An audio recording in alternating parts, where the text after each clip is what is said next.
Começaremos agora o estudo da nossa última lição do trimestre, ou seja, nós estaremos encerrando hoje a lição de número 13 da nossa revista Compromisso, e o título da nossa lição é Morte e Ressurreição de Jesus.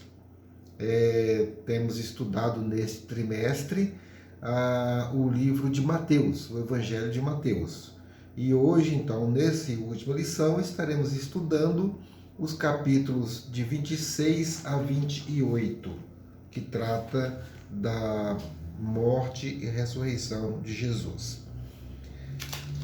Nós vamos apenas fazer alguns destaques, não vamos seguir a divisão que a revista nos coloca, apenas como um parâmetro aqui. No capítulo 26, nós temos o seguinte no início do capítulo. E aconteceu que, quando Jesus concluiu todos esses discursos, que ele estava conversando com os discípulos anteriormente lá, disse aos seus discípulos: bem sabeis que daqui a 2 dias é a Páscoa, e o Filho do Homem será entregue para ser crucificado. Depois, os príncipes dos sacerdotes e os escribas e os anciãos do povo reuniram-se na sala do sumo sacerdote, o qual se chamava Caifás, e consultaram-se mutuamente para prenderem Jesus com dolo e o matarem. Mas diziam: não durante a festa, para que não haja alvoroço entre o povo. Ou seja, Jesus já estava falando agora, mas não de forma figurativa para os discípulos. Jesus está falando de forma clara sobre os seus últimos dias. Estava chegando a hora e ele precisava então que os discípulos estivessem preparados. E nós vemos aqui essa situação na quinta-feira, ou seja, a cidade estava em festa, estava acontecendo a Páscoa, e nós vemos aqui que esse versículo 5, ele me chama bastante atenção. Não durante a festa. Enquanto Jesus já se preparava para os seus últimos dias, os líderes religiosos estavam planejando então matar a Jesus. Mas olha só a observação: não durante a festa. É impressionante como nós vemos essa manipulação desses líderes, ou seja, eles sabiam que Jesus era benquisto, que Jesus estava bastante conhecido, que Jesus tinha muitas pessoas para defendê-lo, e que naquele momento ali, se fosse durante a festa, onde Jerusalém era um centro de festa mesmo, religiosa, poderia provocar alvoroço. Não durante a festa. Dos versículos 6 a 13, nós vemos que Jesus está em Betânia e ele é ungido lá em Betânia. E nós temos outro versículo que me chama a atenção aqui, quando ele está lá reunido lá, nós vemos que uma mulher chega, que em Mateus não menciona o nome dela, uma mulher chega e vai ungir a Jesus, derrama sobre Jesus uma porção muito cara, um unguento muito caro. E os discípulos, eles ficam indignados com aquilo. Por quê? Porque eles chegam a argumentar, e nós vemos que essa argumentação, os estudiosos mostram que era movimentada principalmente por Judas, que era o tesoureiro, e Judas não era honesto. Judas, ele metia a mão no dinheiro do ministério, e ele estava com certeza vislumbrando a possibilidade de ganhar mais dinheiro.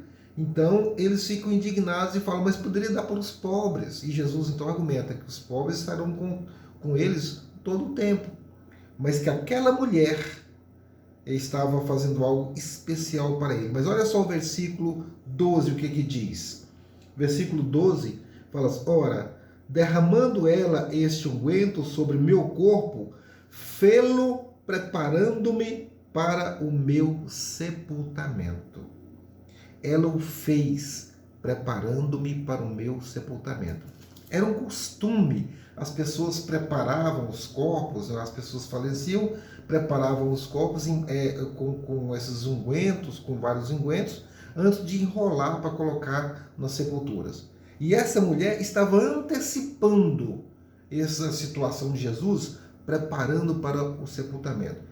É como se ela tivesse mais compreensão da realidade a que Jesus estava se referindo do que os próprios discípulos, que negavam a iminência da morte do Mestre. Versículos de 14 a 16, nós vemos a conspiração de Judas, é o preço da traição. Quando Jesus então procurou os líderes religiosos e perguntou: quanto é que vocês me dão para entregar Jesus para vocês? E eles ofereceram para Judas então 30 denários. Um denário correspondia a uma diária de um trabalhador, ou seja, 30 eram 30 diárias, ou seja, o salário de um mês de um trabalhador. Esse foi o dinheiro que Judas recebeu para entregar Jesus. Nós vemos que de 17 a 30, nós temos a última Páscoa de Jesus. Por quê? Porque Jesus sabia que ela não estaria mais com eles. E esse evento da última Páscoa é quando haverá a instituição da ceia, ou seja, o memorial. E aí nós vemos algo interessante no versículo 21, é quando Jesus revela que um dos 12 irá traí-lo. E os discípulos ficam tristes, ficam assim: mas como assim? Não. Como é isso, Senhor? Quer dizer, eles não estavam compreendendo. E Jesus faz uma referência no versículo 23. Aquele que come comigo. Noutra versão fala assim: aquele que mete a mão no prato comigo, esse irá me trair. Também era uma prática comum. Na mesa havia as tigelas lá com as porções, né? E então as pessoas pegavam uma carne ou uma coisa no pão e molhava lá no molho, não lá. Aquele que estava fazendo aquilo ali é o que iria traí-lo. E no versículo 23, quando ele fala aquele que come comigo, e depois no 4, nós vemos algo interessante. Olha só, o versículo 24, o que Jesus fala aqui, ainda do capítulo 26. Jesus fala: em verdade, o Filho do Homem vai, ou seja, o Filho do Homem vai morrer, mas como acerca dele está escrito, ou seja, era profecia, era o plano de Deus, estava escrito. Mas ai daquele homem por quem o Filho do Homem é traído. Bom seria para esse homem se não houvera nascido. Uma palavra dura de Jesus, então, para aquele que estava traindo. E no versículo 25, Jesus, então, com todas as letras, vai dizer, então, quando os discípulos perguntam, não é? Então, e respondendo Judas, ele fala: o que eu traía? Disse: porventura sou eu, Rabi? E Jesus disse: tu o dissestes. Ou seja, Jesus agora está falando realmente de que ele é o traidor.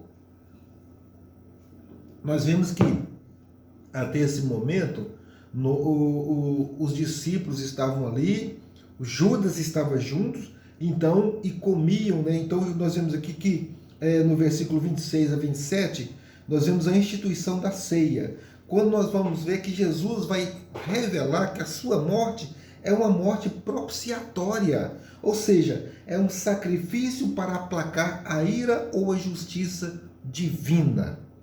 E nós não sabemos exatamente o momento, mas cremos que Judas, depois desse momento, ele deve ter saído, porque foi quando ele foi, então,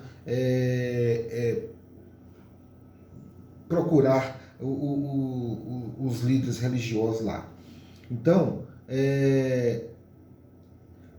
nós vemos aqui nos versículos 31 a 35, Pedro é avisado sobre que Pedro irá traí-lo. Ou seja, é uma repreensão de Jesus à autoconfiança de Pedro.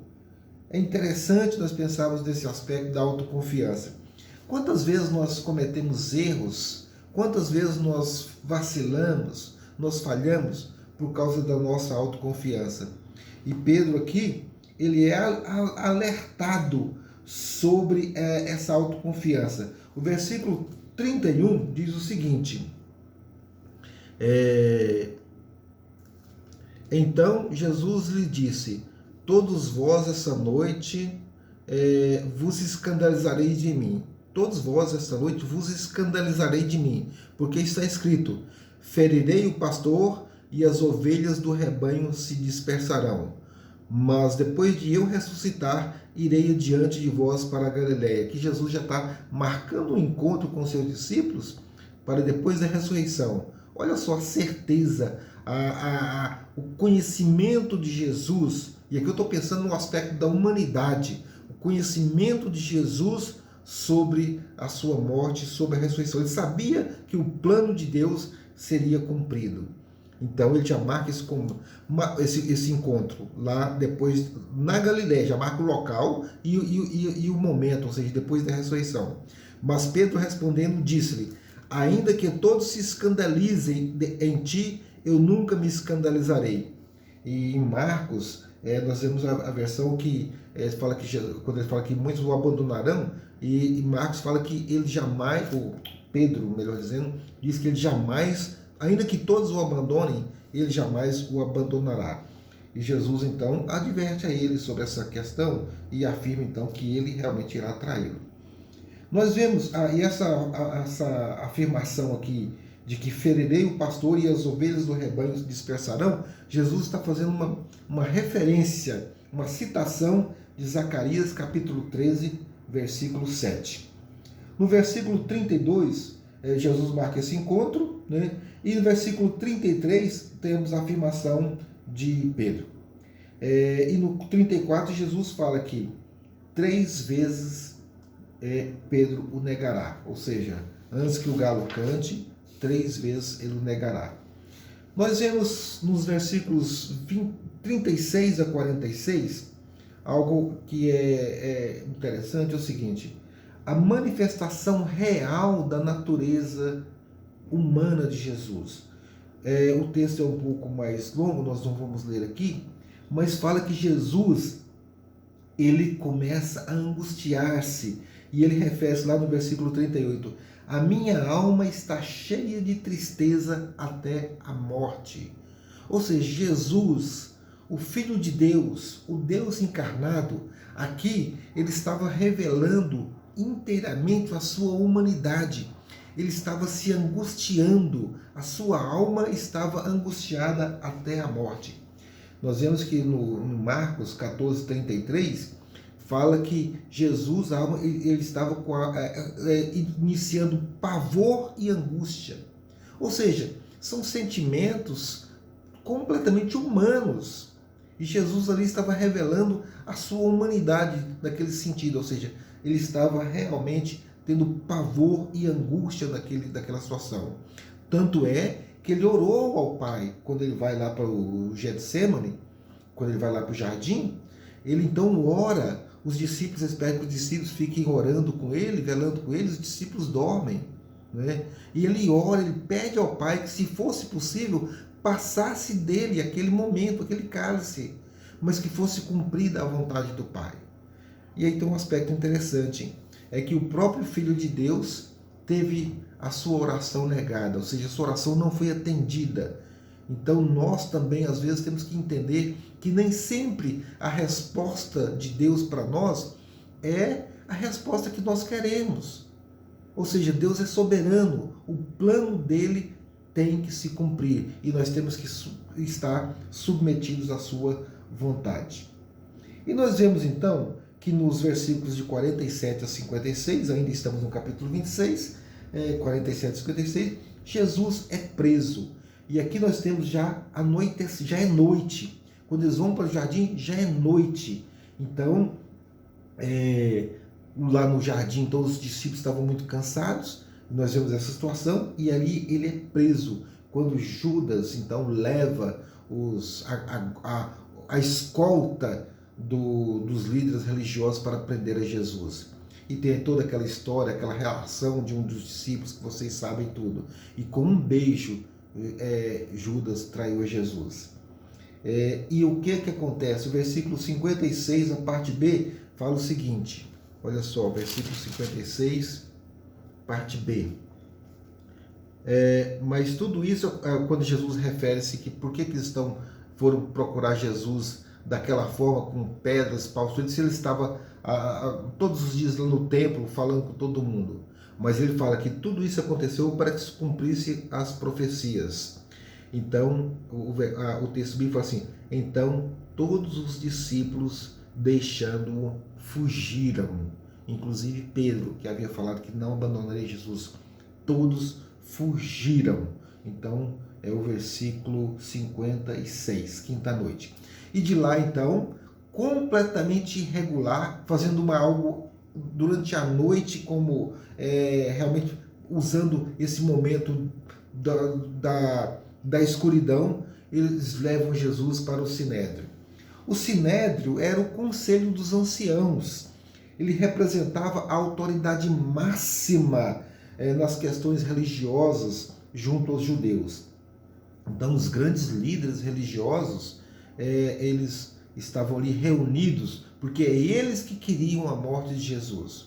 Mas o Sinédrio não tinha poder para decretar a morte de Jesus.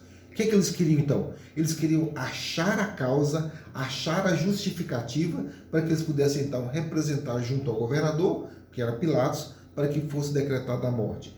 Mas a questão ali era simplesmente uma questão religiosa. E lá em Marcos nós vamos ver que Marcos refere que era uma questão de inveja, porque sabiam que Jesus ele estava ganhando popularidade e é como se estivesse ameaçando a soberania deles. Algo completamente impensável, hein? A gente analisar dessa forma. Falta de compreensão realmente. Então, nos versículos 59 a 66, ainda do capítulo 26, nós vemos que eles estavam procurando testemunhas falsas para que pudessem acusar Jesus. E procuravam, não encontravam, até que alguém falou assim: olha, eu vi eles falar que ele derrubaria o templo em Jerusalém e em 3 dias o reedificaria. Interpretação equivocada a respeito das palavras de Jesus. Porque Jesus fez essa afirmação referindo-se ao templo do seu corpo, conforme estava previsto que realmente aconteceria. E aí então foi aquela enxovalharam Jesus de perguntas, de acusações, e nós vemos que no finalzinho, aqui no 66, olha só o que nós vemos aqui.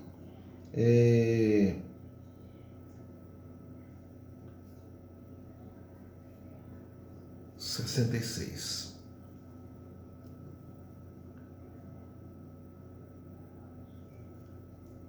Então o sumo sacerdote, 64 primeiro. Disse-lhe Jesus, ou melhor, vamos para o 63. 62. E levantando-se o sumo sacerdote, disse-lhe: não responde coisa alguma aos que te depõem contra ti? E Jesus, porém, guardava silêncio. E insistindo o sumo sacerdote, disse-lhe: conjura-te pelo Deus vivo que nos diga se tu és o Cristo, o Filho de Deus. Disse-lhe Jesus: tu o dissestes. Tu o dissestes. Digo-vos, porém, que vereis em breve o Filho do Homem assentado à direita do Todo-Poderoso e vindo sobre as nuvens do céu. Então o sumo sacerdote rasgou as suas vestes, o que era completamente incomum, dizendo: blasfemou. Para que precisamos ainda de testemunhas? Ou seja, agora pouco já importavam as testemunhas falsas que eles estavam arrumando. Eis que bem ouvis, falando para todos que estavam lá, agora a sua blasfêmia. Que vos parece? E eles responderam, respondendo, eles disseram: é réu de morte. E aí então eles partiram para a agressão. Eu fico imaginando uma reunião de líderes religiosos e todos partiram para agredir a Jesus e então cuspiram no seu rosto e davam-lhe murros e outros os esbofeteavam, né? Dizendo: profetiza-nos, Cristo, quem te bateu? Ou seja, uma verdadeira barbárie com Jesus naquele momento. Depois daqui na sequência nós vemos o fato de que Pedro vai negar a Jesus no 69 a 75 e chama a atenção o versículo 75 quando fala que Pedro chorou amargamente. Quando o galo cantou e Jesus se lembrou das palavras de Jesus, Pedro chorou amargamente. E aqui nós vemos uma grande diferença entre o sentimento de Jesus, de Pedro, melhor dizendo, que foi de arrependimento, porque teve o choro de arrependimento, chorou amargamente. E a atitude de Judas, né? Que na realidade ele vai suicidar-se quando ele acaba vendo que Jesus foi condenado à morte, que ele foi colocado naquela situação por ele. Completamente diferente o remorso e o arrependimento. E o capítulo 27 vai falar exatamente aqui nos versículos de 1 a 10 sobre o suicídio de Judas, né? Que foi lá tentar falar, olha, na realidade eu entreguei o inocente. E os líderes falaram, isso é contigo, não temos nada com isso não. Ele pegou as moedas, jogou lá no templo, porque ele já viu o que ele tinha feito, e eles então, e foi se enforcar, ou seja, não viu destino para ele, estava realmente dominado pelo maligno. E os líderes lá recolheram as moedas e falaram que aquela não era moedas preço de sangue, que ela não poderia ser colocada no altar como oferta, mas resolveram comprar um terreno que foi destinado lá para ser o cemitério de estrangeiros. Bom, no 11 a 26 do capítulo 27, nós vemos que, vamos voltar aqui um pouquinho. Toda essa situação no Sinédrio foi durante a noite, eles praticamente vararam a noite fazendo isso, essas coisas lá com Jesus. Esse interrogatório, essas acusações, buscando testemunhos e tudo, até que chegaram a essa conclusão, olha, é réu de morte. Amanheceu então a sexta-feira, logo pela manhã, no início da manhã, levaram Jesus lá para o governador, porque lá então eles tinham que apresentar Jesus, e aí eles criaram todo um cenário, uma situação política, ou seja, aquilo que era religioso, eles deram a conotação política para que Pilatos pudesse então condenar Jesus à morte, porque Pilatos sim, como governador poderia, porque o fato de dizer blasfêmia e tudo não seria uma questão política, mas eles falavam que ele estava promovendo o não pagamento de impostos a César e outras coisas mais. E nós vemos o quê? Nós vemos que Pilatos, ele percebe, conforme nós vemos lá em Marcos 15:10, que eles haviam entregado Jesus simplesmente por inveja, os líderes religiosos. E Pilatos tentou então tentou até soltar Jesus, visto que era um momento que, devido à festa, havia a prática de se soltar um dos presos que estivesse. E até propôs que soltasse a Jesus do lugar de Barrabás, que era o outro que estava lá. Mas aí tem um aspecto interessante, a questão da voz da multidão. Eu tenho muito medo, eu tenho receio, eu tenho pavor de pensar na voz da multidão. Por quê? Multidão não pensa. Quantos crimes bárbaros, quantas atrocidades, quantos erros crassos já foram cometidos por pessoas que isoladamente jamais fariam ou cometeriam alguns atos, mas no meio da multidão perde-se completamente a capacidade de raciocinar. Isso é que aconteceu. Quantos linchamentos nós já vemos de pessoas de bem entram num linchamento, porque de bem entre aspas, porque é a voz da multidão. E nós vemos aqui no 27, de 20 a 22, vale a pena a gente ler, diz o seguinte: mas os príncipes dos sacerdotes e os anciãos persuadiram a multidão que pedisse Barrabás e matassem Jesus. Olha só, os líderes religiosos, eles persuadiram a multidão, eles fomentaram aquele tumulto. E respondendo o governador, disse-lhes: qual desses dois vós quereis que eu solte? E eles disseram: Barrabás. Disse-lhe Pilatos: que farei então de Jesus, chamado Cristo? Disseram-lhe todos: seja crucificado. Seja crucificado. Numa outra versão diz: crucificam. A mesma multidão que dias atrás estava clamando Jesus na entrada de Jerusalém lá, Hosana, ao Deus, Hosana a Jesus, Hosana a toda aquela recepção de Jesus na entrada lá triunfal de Jerusalém, agora a mesma multidão gritava: crucifica-o, crucifica-o. Então é algo realmente assim, terrível. E nós vemos nos capítulos 27, ainda de 32 a 56, a crucificação. Não dá para a gente entrar aqui para falar mais detalhes aqui, mas é um texto extremamente conhecido, vale a pena olhar os detalhes.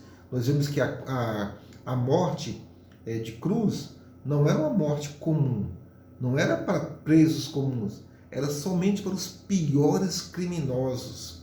Ou seja, uma pessoa que não tivesse uma situação dessa, ele teria uma morte menos dolorosa, menos cruel. Mas a morte de crucificação, as pessoas ficavam até vários dias lá, naquela situação até que viesse a morrer. Mas Jesus não passou mais do que 6 horas. Ele foi crucificado às 9 da manhã e às 3 da tarde ele faleceu. E nesse meio termo aí, desse tempo, aconteceram aqueles fenômenos que todos nós já sabemos, né? Aconteceu a questão de terremotos, o céu se escureceu, passou um bom período lá, né? Se não me engano, 3 horas em trevas, e todas essas coisas aconteceram como manifestações divinas sobre a questão do peso daquilo que Jesus assumiu como sendo seu, ou seja, o nosso pecado. E nós vemos que de 57 a 56 fala lá da sepultura de Jesus, que foi cedida, né, por um do Sinédrio, que havia crido em Jesus. Então nós vemos que ele realmente cedeu essa sepultura. E depois no capítulo 28 vai falar da ressurreição, quando Jesus então reencontra os seus discípulos, e mesmo alguns duvidando e tudo, ele volta então para finalizar e dar sequência no plano de Deus, e depois é assunto aos céus. Na verdade, a gente teria condições de entrar em muitos detalhes aqui, mas o tempo realmente não permite. Mas vale a pena ler novamente esses textos, tentando verificar os detalhes, aquelas coisas que às vezes nós não compreendemos. Ler não apenas em Mateus, mas ler também em Marcos, ler em Lucas, ler em João, ou seja, vamos ver o que um texto vai complementar. Nós sabemos que Marcos foi o primeiro dos evangelhos a ser escrito, e possivelmente, segundo os estudiosos, baseado no testemunho de Pedro. Mas nós vemos que todos esses evangelhos estavam narrando o mesmo fato por óticas diferentes. Então, às vezes, o detalhe, o que em determinado momento pode parecer uma incoerência, uma contradição, vocês vão ver que, na realidade, trata-se de complementações. Que Deus possa nos abençoar e nos ajudar a compreender a natureza do sacrifício de Jesus, que é uma situação em nosso lugar, a sua morte em nosso lugar. Por quê? Porque nós é que pecamos, nós é que deveríamos pagar o preço, mas Jesus então, ele dá a sua vida no nosso lugar. Mas ele não ficou morto, e aí é o grande mérito, grande questão do plano de Deus, porque ele ressuscitou. E ele ressuscitou por quê? Porque ele venceu a morte. E em Cristo nós também vencemos a morte. Que Deus possa nos abençoar e nos ensinar cada vez mais a aprender e a viver de acordo com a sua vontade. Amém.